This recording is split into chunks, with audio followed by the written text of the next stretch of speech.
If your Ford Bronco keeps dropping Apple CarPlay mid-drive, you aren't alone, and the fix is usually just a settings reset.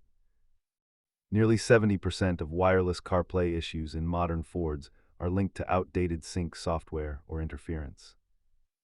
Before you head to the dealership, let's walk through the diagnostic steps you can do in your driveway. Most disconnects are cleared by a soft reset of the sync head unit by holding the volume and seek buttons. Be aware that third-party electronics like radar detectors can actually jam the wireless signal between your phone and the dash. Keep your phone and your Bronco updated to the latest firmware to fix known bugs in the wireless handshake.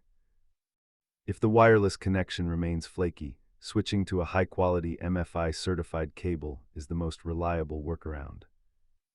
Nearly half of all reported disconnects are solved by a simple sync system software update. For a fresh start, delete the pairing profiles on both the car and the phone before attempting a new connection. Ensure your charging port is clean and that you are using a genuine cable to rule out physical hardware failure.